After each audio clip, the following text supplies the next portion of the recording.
Rekan-rekan media yang saya hormati, sebagaimana diketahui bahwa sebagian besar hasil pertemuan Bapak Presiden dengan Perdana Menteri Kishida telah disampaikan dalam acara Joint Press Statement setelah pertemuan bilateral dilakukan. Dengan demikian informasi yang akan kita berikan bertiga adalah sebagai tambahan informasi dari aktivitas atau kegiatan Bapak Presiden selama berada di Tokyo. Saya ingin memulai terlebih dahulu, kemudian akan mohon dengan hormat Bapak Menko Ekonomi dan kemudian Menteri Investasi untuk menyampaikan tambahan informasi. Rekan-rekan yang saya hormati, pertemuan bilateral yang dilakukan Bapak Presiden tadi telah berlangsung dengan sangat produktif dan terbuka. Pertemuan pleno lebih banyak membahas kerjasama ekonomi kedua negara. Di bidang perdagangan, upaya untuk meningkatkan kerjasama perdagangan bilateral dibahas banyak sekali, dan dari sisi Indonesia, Bapak Presiden secara spesifik meminta agar hambatan tarif dan non-tarif terhadap beberapa produk ekspor Indonesia dapat segera diatasi. Antara lain, Bapak Presiden menyebutkan tuna, pisang, dan nanas ini mengenai masalah pengurangan tarif, dan juga mangga yang terkait dengan hambatan non-tarif. Dan jika protokol IJPA dapat ditandatangani pada saat KTT G20 bulan November nanti dapat dilakukan, diharapkan hubungan perdagangan dan investasi dapat terus ditingkatkan. Di bidang investasi, pesan Bapak Presiden adalah untuk melanjutkan kerjasama investasi. Kita tahu banyak sekali investasi di bidang infrastruktur strategis yang dilakukan dengan Jepang, dan diharapkan proyek-proyek dapat diselesaikan tepat waktu dan tentunya kompetitif. Kerjasama maritim juga dibahas, dan dalam pertemuan juga telah disepakati kerjasama antara Bakamla dan Coast Guard.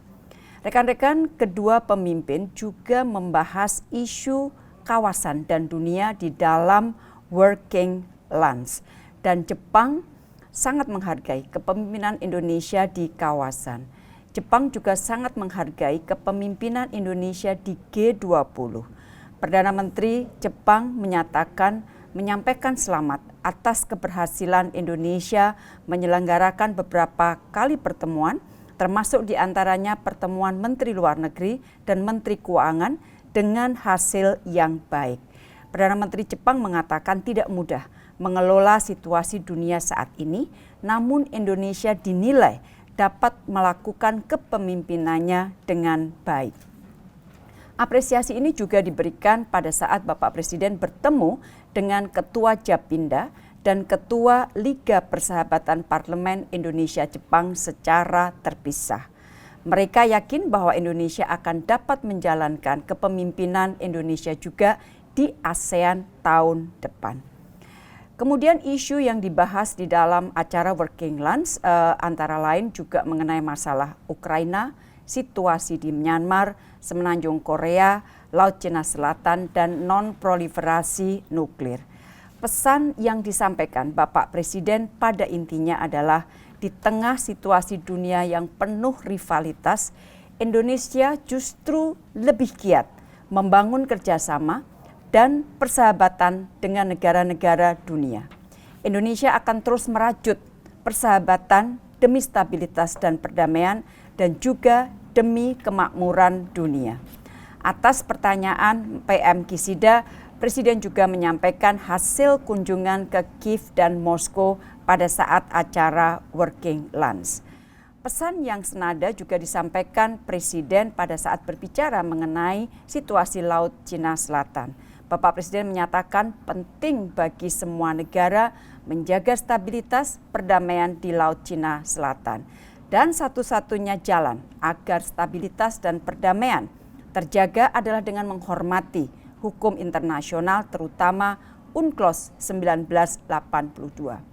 Rekan-rekan, mengenai Myanmar, Presiden menyampaikan kekecewaan terhadap tidak adanya kemajuan signifikan implementasi 5-point konsensus.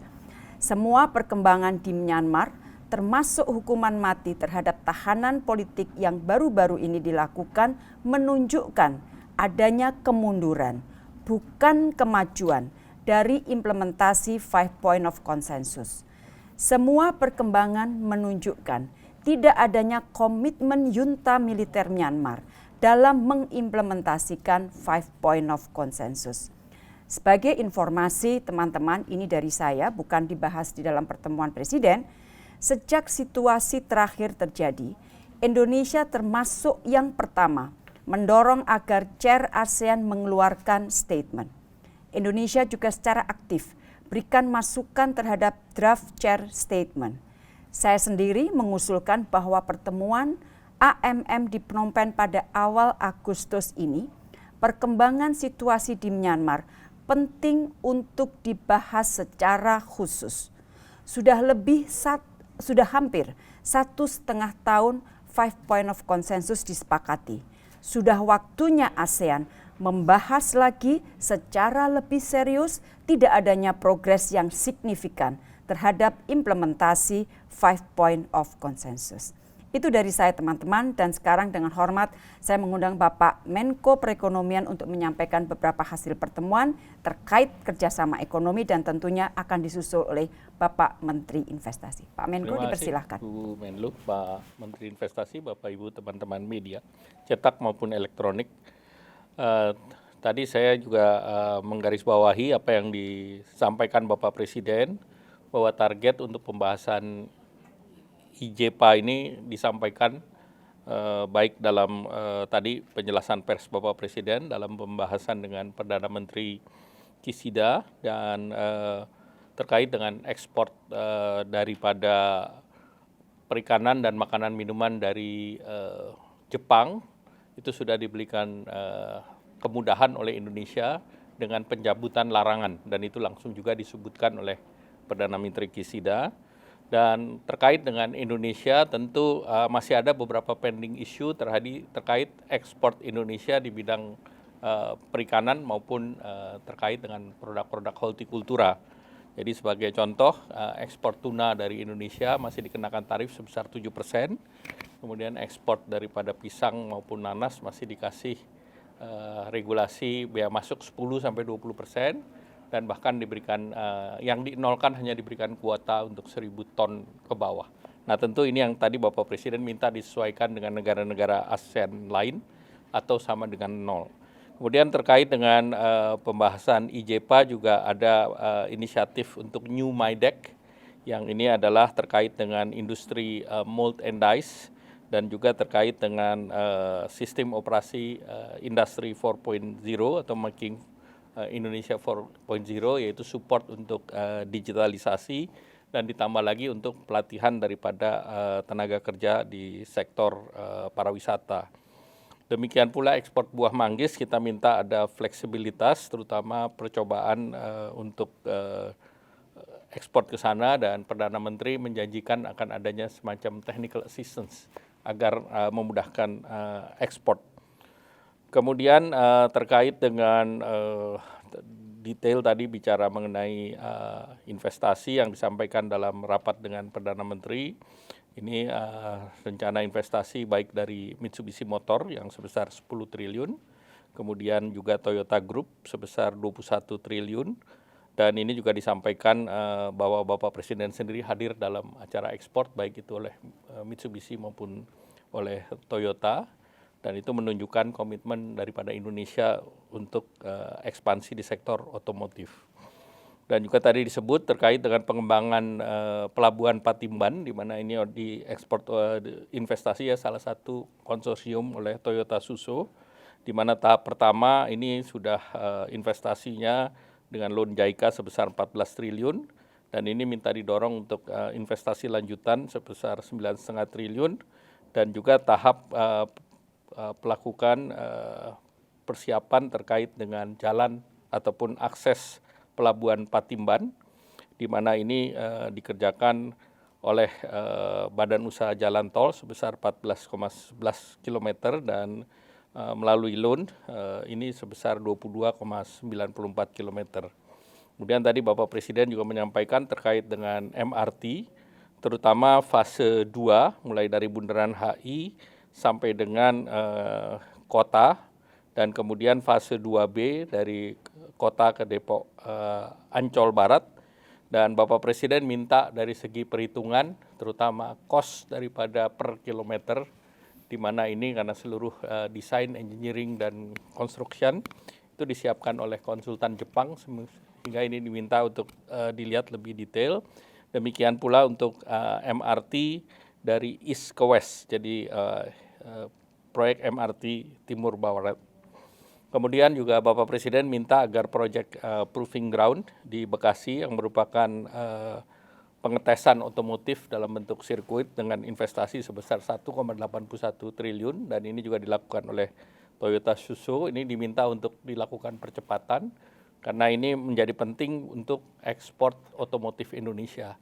Beberapa negara lain, Thailand maupun Vietnam, mereka sudah memiliki Proving Ground. Kemudian tentu terkait dengan energi, tadi disampaikan juga bahwa Jepang akan melakukan kombinasi pembakaran dari amonia dengan batu bara. Diharapkan ini bisa sesuai dengan target Indonesia menjadi agenda dalam G20, yaitu transisi energi yang bisa dilakukan. Yang menjadi andalan Indonesia adalah terkait dengan yang akan dilakukan investment Jepang, prototipe untuk kombinasi atau co-firing amonia dengan batu bara. Selanjutnya tentu dalam pertemuan dengan Fukuda dan juga Nikkei dan juga bekas Perdana Menteri Suga, Bapak Presiden menjelaskan kerjasama yang sudah lama dan juga mengangkat isu terkait dengan tahun depan Indonesia akan memegang keketuaan daripada ASEAN dan Jepang memegang keketuaan daripada G7. Jadi saat Indonesia menjadi ASEAN dan Jepang menjadi ketua G20, tentu ini juga ada peringatan 65 tahun diplomasi Indonesia dengan Jepang. Di samping itu juga 50 tahun ASEAN dengan Jepang.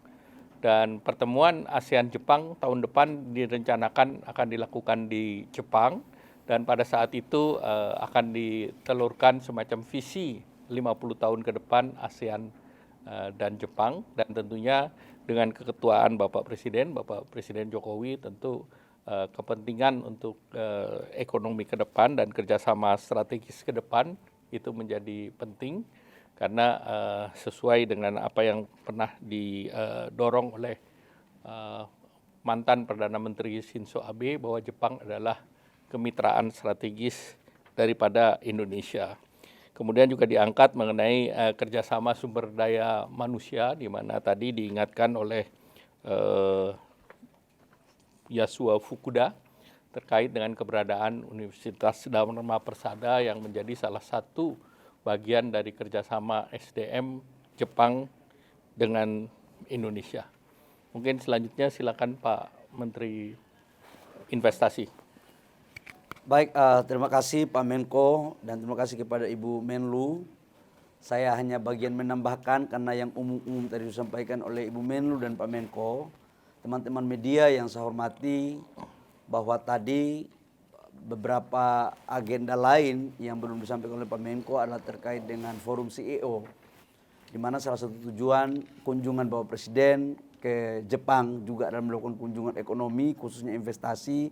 Alhamdulillah kita bisa membuat deal bisnis dan bisa direalisasikan di tahun depan sebesar 75,4 triliun, 5,2 miliar US dollar atau setara 75,4 triliun.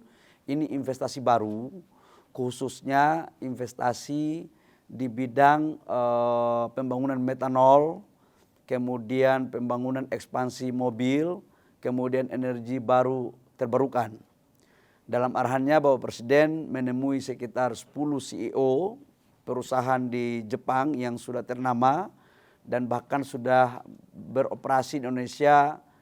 Ada yang sebelum Indonesia merdeka pun sudah ada, dan sampai sekarang itu mereka menyampaikan rasa kepuasan kepada pengelolaan investasi sekarang, khususnya terkait dengan Undang-Undang Cipta Kerja, karena tidak ada komplain tadi, kita tanyain satu persatu. Dan yang kedua juga adalah bagaimana bisa melakukan percepatan pembangunan khususnya untuk di bidang oil and gas di Impact, yaitu di Blok Masela. Ini Bapak Presiden kita tahu semua bahwa ada konsorsium dari Impact ini keluar, dan Bapak Presiden tadi sudah memerintahkan untuk yang keluar itu digantikan oleh pengusaha nasional, baik itu lewat INA maupun lewat BUMN. Harapannya adalah kalau ini mampu kita bisa lakukan, ini akan mampu menciptakan produksi migas dan pertumbuhan ekonomi nasional. Di sisi yang lain saya juga menyampaikan bahwa investasi yang akan kita garap ini tersebar, baik itu ada di Maluku, kemudian di Papua maupun di Jawa Barat dan di beberapa wilayah provinsi lain, tidak hanya di satu provinsi. Teman-teman media, saya juga menyampaikan bahwa apa yang tadi kita mengikuti proses penjelasan dari teman-teman CEO kepada Bapak Presiden, ini adalah buah dari kerja keras pemerintah Indonesia di bawah kepemimpinan Bapak Presiden dalam mendorong reform terhadap berbagai regulasi yang selama ini menjadi suatu hambatan, dan ini berlahan-lahan buahnya udah mulai bagus. Yang kedua, dalam kegiatan tadi itu juga untuk kemudian membantah kalau ada persepsi bahwa seolah-olah Indonesia itu hanya fokus kepada salah satu negara tertentu untuk investasi. Bapak Presiden memerintahkan bahwa semuanya harus dibuka bebas, silakan berkompetisi. Dan kehadiran kita di Jepang ini adalah sebuah bukti nyata bahwa kita juga tidak hanya menawarkan kepada negara tertentu. Bahkan tadi Bapak Presiden secara tegas menyampaikan dalam arahan pembukanya kepada CEO bahwa silakan mengurus investasi, kalau ada masalah nanti silakan ke Kementerian Investasi, Pak Menko, dan terakhir kalau memang tidak bisa kita selesaikan nanti Bapak Presiden sendiri yang akan membantunya. Ini adalah sebuah komitmen besar dari Bapak Presiden untuk bagaimana membuka ruang bagi para pelaku-pelaku usaha atau investor dari Jepang. Sudah barang tentu norma kaidah aturan tetap kita akan jadikan sebagai referensi dalam implementasi. Yang berikut juga adalah terkait dengan persoalan khususnya untuk Sojit. Tadi Bapak Presiden sudah memerintahkan untuk segera merealisasikan. Ini Sojit ini adalah membangun pabrik metanol di Papua Barat. Ini kolaborasi antara BUMN dan swasta nasional, dan sebentar lagi akan diputuskan apakah itu di Bentuni atau di Fakfak. Tapi persoalan kalau pupuk itu sudah putus di Fakfak, tinggal metanolnya. Dan saya pikir nggak ada soal, karena ini untuk kebaikan rakyat bangsa dan negara dan pemerataan pertumbuhan ekonomi kawasan khususnya di wilayah timur. Terima kasih Ibu Menlu. Baik, terima kasih Pak Menko dan terima kasih Pak Menteri Investasi. Acara Bapak Presiden terakhir adalah pertemuan dengan Kaisar dan Permaisuri, dan Bapak Presiden akan bersama dengan Ibu Negara di dalam melakukan pertemuan tersebut. Dan setelah pertemuan dengan Kaisar dan Permaisuri, Bapak Presiden, Ibu Negara, dan rombongan terbatas akan terbang langsung ke Seoul dan besok akan melakukan pertemuan bilateral dengan Presiden Korea Selatan dan juga akan melakukan pertemuan bisnis dengan para CEO di Seoul. Demikian teman-teman, sehat selalu.